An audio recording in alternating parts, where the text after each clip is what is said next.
5:30 to 8 సిరీస్లో ఈరోజు అయితే డే 17 అనమాట. అప్పుడే 16 డేస్ అయిపోయినాయి నేను పూజ చేసుకోక.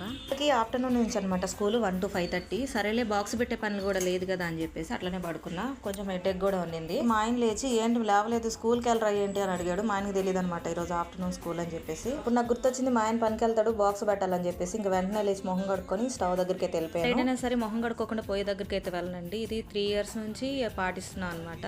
ఇంకా స్నానం కూడా చేయాలనుకుంటా కానీ ఇంకా పొద్దున్నే అవ్వదు. లాగా ఒక గంట కల్లా వంట చేయాలంటే ఆలుగడ్డ కూర తొందరగా అయిపోతుందని చెప్పేసి ఆలుగడ్డ కూర అయితే చేస్తున్నాను. లేదనమాట అందుకే బోదరు కొంది వీడియో అంతా. లాస్ట్ లో ఎప్పుడో అన్నం కూర అయిపోయిన తర్వాత వచ్చింది కరెంటు. ఏమో ఫ్రై బ్యాచ్, మా ఆయన ఏమో చారు బ్యాచ్ అనమాట.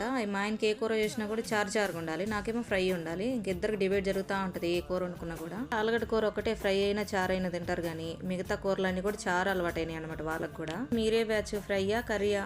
మా ఆయనకి అయితే బాక్స్ పెట్టేసాను వెళ్ళిపోయిండు. ఇంకా గిన్నెలు తోముకున్న తర్వాత చాయ్ పెట్టుకుని తాగొచ్చులే అని చెప్పేసి గిన్నెలు అయితే తోముకున్నా ఫస్ట్.